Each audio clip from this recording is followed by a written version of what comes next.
Είναι απογευματάκι Νοέμβριος, είμαστε στην είσοδο του Εθνικού Κήπου, όπου θα πάμε μια βολτούλα και θα μιλήσουμε για αρχαίων έρωτες. Ο Εθνικός Κήπος ήταν ένα όραμα της βασίλισσας Αμαλίας. Το όραμά της πραγματοποιήθηκε το 1930, είχε φωνάξει σπουδαίους γεωπόνους από το εξωτερικό. Για εκείνη την εποχή ήταν ένας από τους ωραιότερους κήπους της Ευρώπης, είχαν γράψει ξένοι δημοσιογράφοι. Εθνικός Κήπος λέγεται από την πτώση της δικτακτορίας και μετά.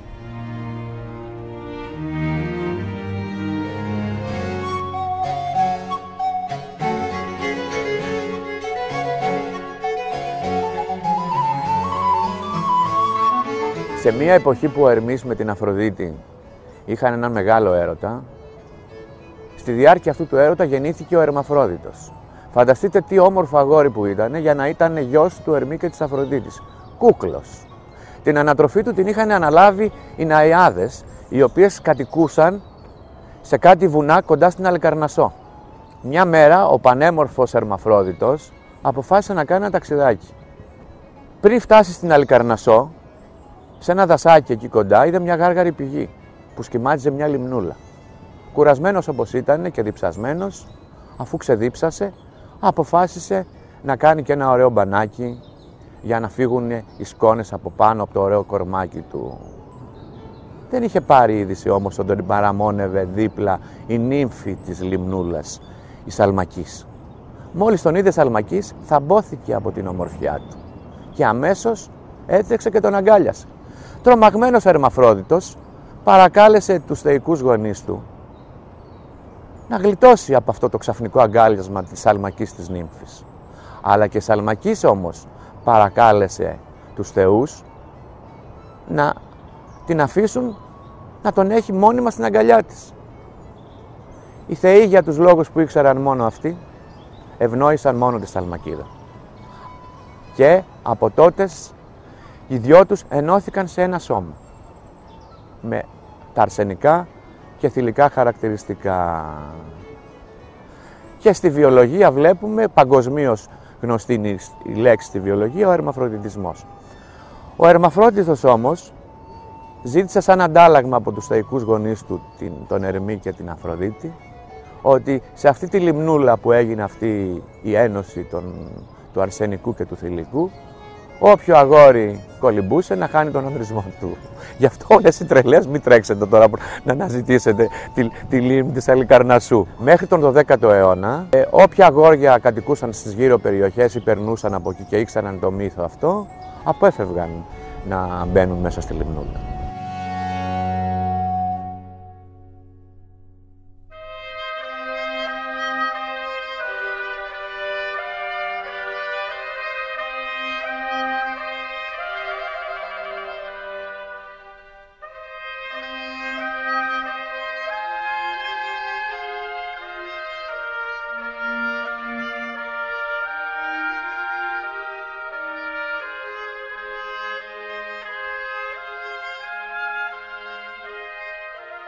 Ένα άλλο μοιραίο αγόρι που το όνομά του είναι παγκόσμια γνωστό είναι ο Νάρκισσος. Ο Νάρκισσος είναι γιος της νύφης Λυριόπης και του ποταμού Κηφισού. Πανέμορφο αγόρι. Αλλά λίγο στον κόσμο του. Νόμιζε ότι αυτός είναι και κανείς άλλος. Δεν είχε διαπιστώσει το πόσο όμορφος ήταν, αλλά το είχαν διαπιστώσει οι άλλοι. Ο Αμηνίας, ένα εξίσου όμορφο αγοράκι από τις Θεσπιές, τον ερωτεύτηκε. Ο Νάρκισσος όμως, όπως ήταν στον κόσμο του και μόνο την πάρτη του σκεφτότανε, τον αγνόησε. Με αποτέλεσμα ο Αμηνίας να αυτοκτονήσει. Όλα αυτά όμως τα παρατηρούσε η Νέμεσης, όπως είχε παρατηρήσει και το πόσο φέρθηκε στην κατά άλλους αδερφή του νύμφη Ηχώ, και ξέρουμε την κατάληξή της. Η Νέμεσης τότε έκανε τα μαγικά της κόλπα και μόλις ο Νάρκισσος αντίκρισε το πανέμορφο προσωπάκι του στο ποτάμι κοντά στις Θεσπιές, το ερωτεύτηκε τόσο πολύ που δεν έλεγε να ξεκολλήσει από εκεί, μέχρι που μαράζωσε και πέθανε. Η Νέμεσης του το έκανε αυτό για να δει πώς είναι να είναι ερωτευμένοι άλλοι μαζί σου και να σε αγαπάνε. Στη θέση αυτή που έφυγε με αυτόν τον τρόπο από τη ζωή ο άμυρος Νάρκισσος, μετά από λίγο καιρό φύτρωσε ένα πανέμορφο φυτό, ο Νάρκισσος, ως σύμβολο της φθοράς των χθόνιων θεότητων.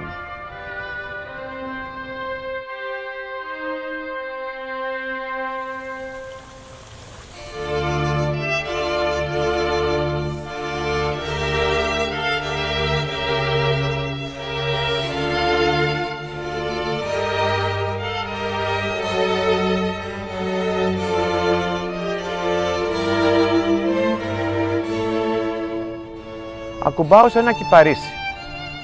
Στα ελληνικά κημητήρια, όταν αποχαιρετάμε φίλους μας και συγγενείς μας από τη ζωή, δεν μας αποχαιρετάει μόνο ο Ιησούς των χριστιανών, αλλά και ένας άλλος, περήφανα και διακριτικά, ο Κυπάρισος.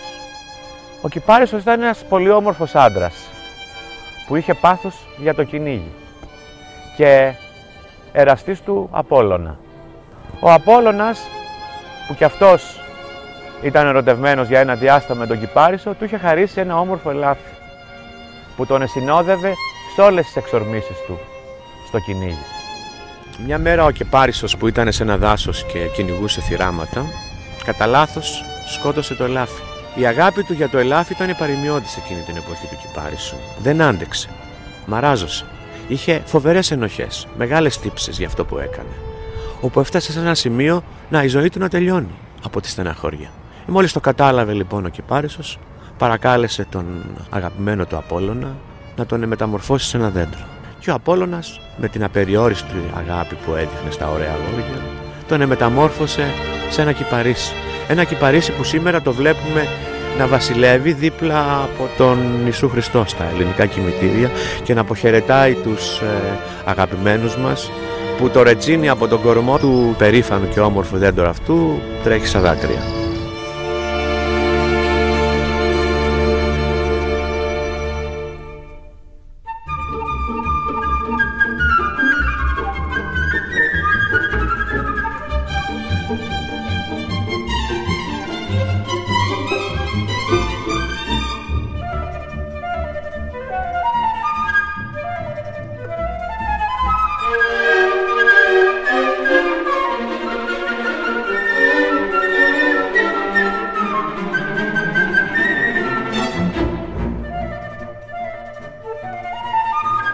Είναι 5η 3 Νοεμβρίου, μια μέρα σημαντική για την τωρινή Ελλάδα, γιατί σήμερα μπορεί να πέσει η κυβέρνηση. Δεν ήρθα όμως για αυτό το λόγο εδώ εγώ. Ήρθα για να μεταφερθούμε στο 514 π.Χ., όταν υπήρχε τυραννία στην Ελλάδα. Τύραννη ήτανε ο Ιππίας με τον αδερφό του τον Ύπαρχο. Ο Ύπαρχος, μια πολύ στριμμένη και κακιά αδερφή. Μια μέρα είδε στον δρόμο ένα ζευγάρι πολύ αγαπημένο, τον Αρμόδιο και τον Αριστογείτονα. Ο Αρμόδιος έφηβος 18 χρονών πανέμορφος και λίγο μεγαλύτερος ο Αριστογείτονας. Λυμπίστηκε το νεαρό τεκνάκι ο Ύπαρχος και έβαλε το βρώμικο μυαλό του χιλιάδες τρόπους για να μπορέσει να τον φέρει κοντά του. Του έταξε λεφτά, του έταξε θέσεις, τίποτε ο Αρμόδιος. Είπε στον Αριστογείτονα τα καθέκαστα με τον Ύπαρχο και φοβήθηκαν. Σκέφτηκαν πώς θα γίνει να γλιτώσουν από αυτόν τον τύραννο. Και βρήκαν την αφορμή. Γιατί ο Ύπαρχος, σαν κακιά στριμμένη που ήταν, κάλεσε την αδερφή του Αρμόδιου στην πομπή των Παναθηναίων, όπου την πρόσβαλε με μεγάλη προσβολή εκείνη την εποχή. Της είπε ότι ο αδερφός σου είναι λιπόψυχος και θηλυπρεπής, η Αντρουά, καταπιεσμένη. Κάτσαν και σκέφτηκαν αυτά τα δυο αγαπημένα αγόρια τι μπορούν να κάνουν για να ξεφύγουν από το μένος πλέον του Ύπαρχου. Μία από τις μέρες που γιορτάζανε τα Παναθήναια στην αρχαία Αθήνα, αποφάσισαν ότι πρέπει να τον δολοφονήσουν. Με παλικαρίσιο όμως τρόπο, όπως αρμόδιζε στους άντρες της εποχής εκείνης, δημόσια. Πήγαν και τον μαχαίρωσαν.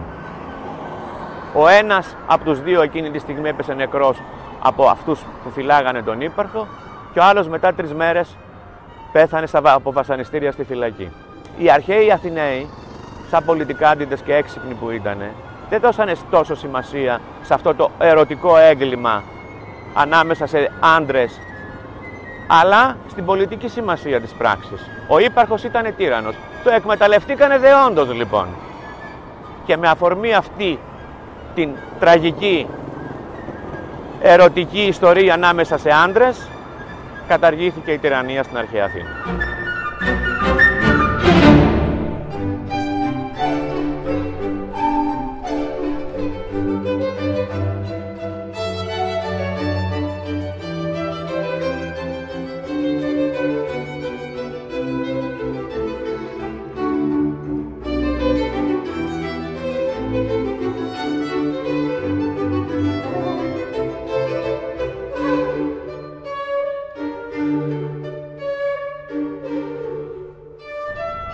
Τρίτος αιώνας π.Χ.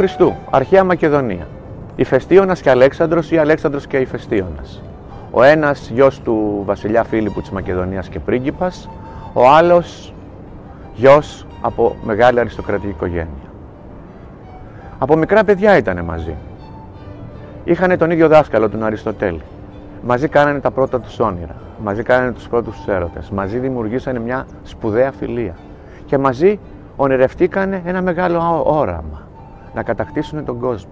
Να φτάσουν μέχρι τα βάθη της Ασίας. Και το κατάφεραν.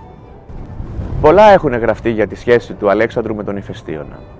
Οι βιογράφοι του, ο Πλούταρχος, ο Διόδωρος και ο Αριανός, έγραψαν ότι γυρνούσε συνέχεια γύρω από τα πόδια του Ηφαιστίωνα. Έχει καταγραφτεί και το ιστορικό φιλί που έδωσε στο πανέμορφο Περσάκι τον Βαγώα ο Αλέξανδρος, ένα πολύ όμορφο θηλυκό αγοράκι και μάλιστα ευνούχος. Τα μόνα καταγραμμένα περιστατικά που ξέρουμε. Εκείνο που έχει σημασία όμως στη σχέση του Αλέξανδρου με τον Ηφαιστίωνα ήταν η βαθιά φιλία. Ήταν ο άνθρωπός του. Ήταν το αγόρι που τα βράδια στη σκηνή, μετά τις εξορμήσεις που κάνανε, καθότανε δίπλα του όπως ήταν πληγωμένος ο Αλέξανδρος και ένιωθε μια ζεστασιά και μια τρυφερότητα. Ήταν ο φίλος του πάνω απ' όλα. Το τελευταίο που μας ενδιαφέρει ήταν αν ήταν εραστές, γιατί η λέξη εραστές για τη σχέση του Αλέξανδρου με τον Ηφαιστίωνα είναι πολύ φτηνή. Ο Αλέξανδρος δεν είχε ανάγκη.